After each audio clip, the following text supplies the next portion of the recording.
You log in on a Tuesday morning, half expecting a forgotten balance, maybe a few $100,000 if the market was kind. Then the screen loads $1,042,000. The account started with $300,000.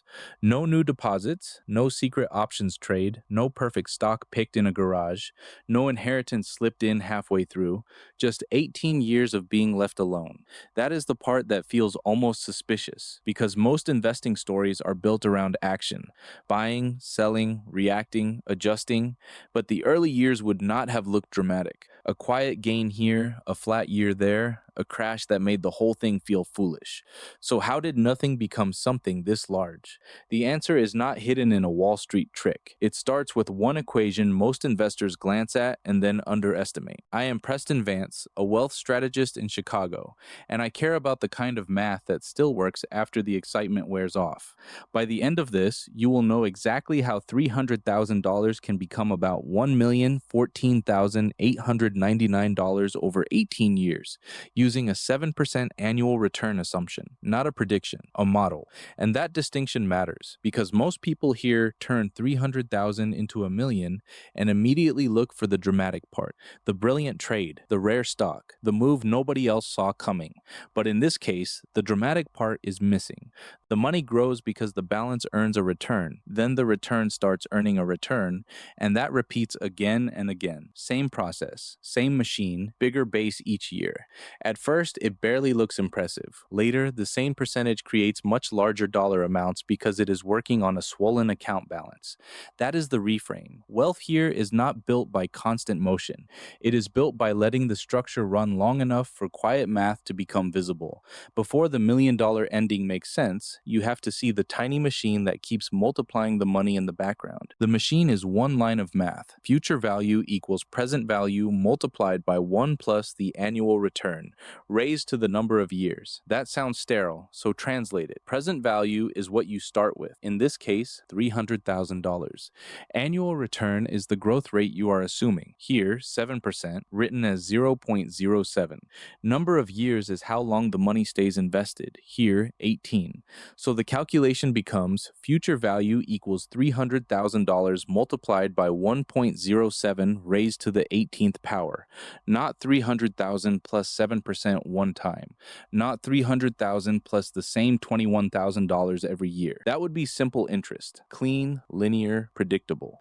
Compounding is different because each year's return gets added to the base. Then the next year's return is calculated on the larger balance. Year 1, 7% on $300,000 is $21,000. The account becomes $321,000. Year 2, 7% is no longer calculated on $300,000. It is calculated on $321,000. That return is $22,470. Small difference. But the difference now has its own job. It stays in the account, joins the original money, and starts producing more return. Then that new return does the same thing. Original dollars, earned dollars, earnings on earnings. After 18 years, 1.07 to the 18th power is about 3.383.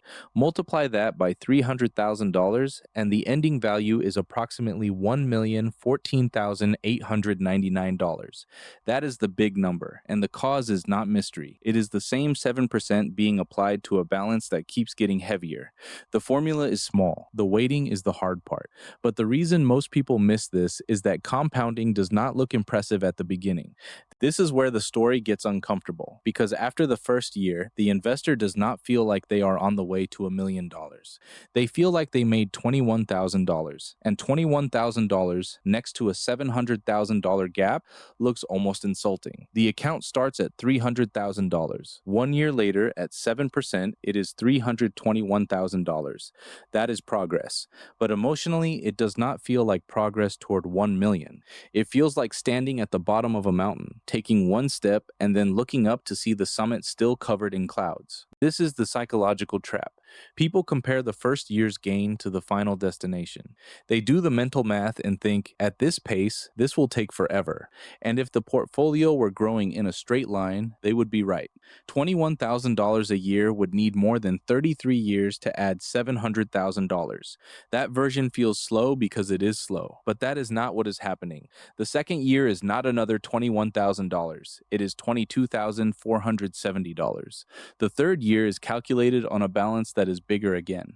The gains are still modest, but the machine has changed. The account is no longer just the original $300,000 trying to do all the work. The first year's gain is now working too. Then the second year's gain joins it. Then the third, quietly. This is why the early years feel disappointing, even when nothing is broken. The math is doing exactly what it is supposed to do. It is building the base first. Most investors want visible acceleration before the portfolio has enough weight to accelerate. They want the late stage results while still standing in the early stage numbers. That impatience is expensive because the boring part is not a failure of compounding. It is the setup. Once the balance grows, the same 7% starts producing a very different kind of annual gain. So now the account has weight. Not enough to look dramatic yet, but enough that the milestones start arriving faster than your instincts expect. Start with $300,000. At 7% compounded annually, year 5 lands around $421,000. That is the first real checkpoint. Not because $421,000 feels rich compared to $1 million, but because the account has already created about $121,000 without another deposit. No overtime, no side hustle, no clever trade, just the same money being allowed to stay invested.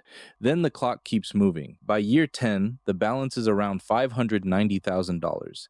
That is nearly a double from the original $300,000. And this is where many people make the wrong emotional conclusion. They see 10 years pass and think, we are only a little over halfway there. But the account is not halfway through its power. It is halfway through the waiting. Those are different things.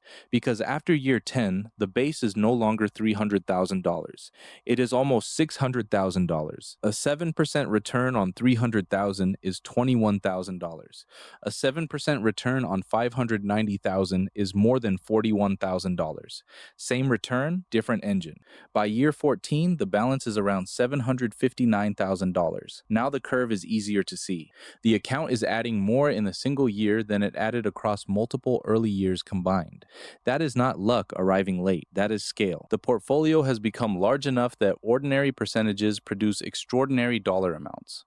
The math did not change, the investor did not suddenly become smarter, the market did not need to deliver some magical return. Then year 18 arrives. At the same 7%, the balance crosses $1 million, landing near $1,014,899. And the quiet part of the story is this. Most of that final distance is covered after the investor has already spent years feeling like the result was still far away.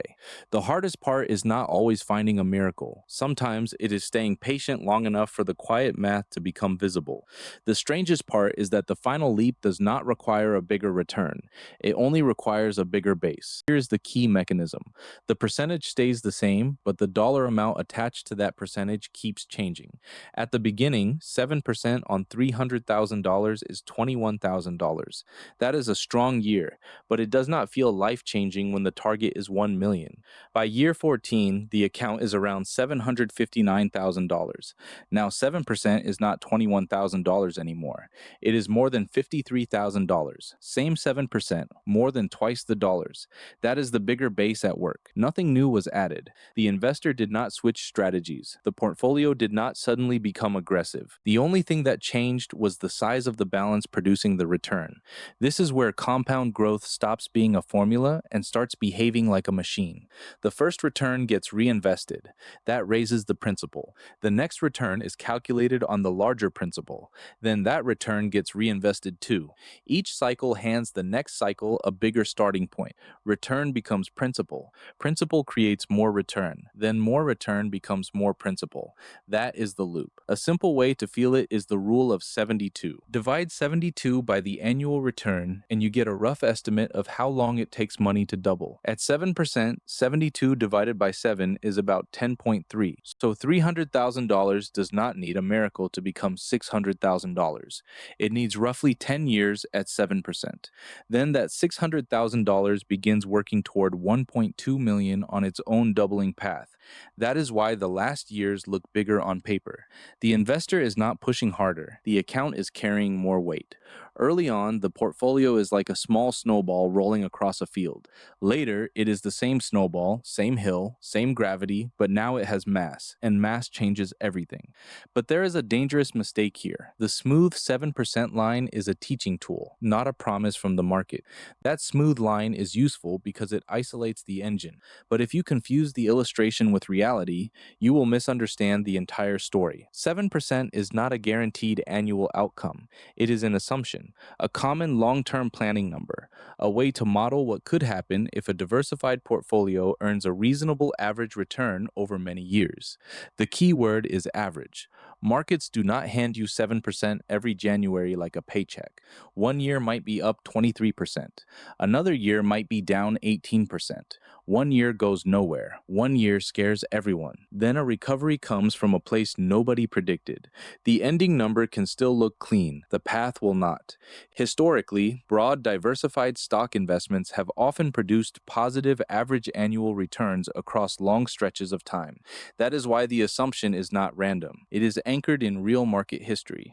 But that history also includes crashes, recessions, inflation shocks, bear markets, and years where disciplined investors looked foolish before they looked right. That is the part most compound growth charts hide. They show a staircase. Real life feels more like riding an elevator in a storm. So when you see $300,000 growing to roughly $1 million over 18 years, do not hear, "This exact return will happen." Hear something more precise. If money stays invested, if returns are reinvested, and if the long-term average is strong enough, time can turn ordinary percentage gains into extraordinary dollar results. That is the lesson. Not a sales pitch, not a promise, not a magic line on a spreadsheet. Because two investors can own the same basic portfolio and still end with different results. One keeps buying and holding through ugly years. The other sells after the third bad headline, waits for safety, then buys back after the easy gains are gone. Same market, different behavior, different outcome. The math only gets the chance to work if the investor allows it to stay in motion. And this is where patience becomes less inspirational and more mechanical. Every interrupted year breaks the chain. Every reinvested year strengthens it. The hardest part of wealth building is often not finding a miracle, but staying patient long enough for quiet math to become visible. And that volatility reveals the real villain in this story. Not the market, but the investor's urge to interrupt the process. The interruption usually feels rational in the moment. You sell because the news sounds dangerous. You move cash because a friend found something hotter. You pause contributions because the account has been flat for 2 years and patience starts to feel like denial. But compounding does not fail all at once. It fails through edits. One withdrawal here, one panic sale there, one strategy change right before the curve finally begins to steepen. That is why doing nothing can be productive, but only under the right conditions. The portfolio has to be diversified. The money has to match the time horizon. The plan has to survive bad headlines without needing a new identity every quarter. Then inaction is not laziness, it is discipline. A farmer does not dig up seeds every Tuesday to check whether the roots are working. He waters, protects the field, and lets the hidden part do its job. Investing works the same way. The visible growth comes late because the invisible base has to build first. Wealth often looks boring before it looks brilliant. So when we return to the original question, the $1,000,000 ending is less mysterious than it first seemed. So here's the answer. $300,000 left alone at 7% for 18 years becomes about $1,014,899. Not because of a new deposit, not because of a perfect stock pick, because 300,000 times 1.07 to the 18th power lets the returns earn returns year after year. The path looked quiet at first, about about 421,000 by year 5, about 590,000 by year 10, about 759,000 by year 14, then just over 1 million around year 18. That is what stunned investors. Time made the math visible. Now calculate your current invested balance over 10, 15, and 20 years using a realistic return.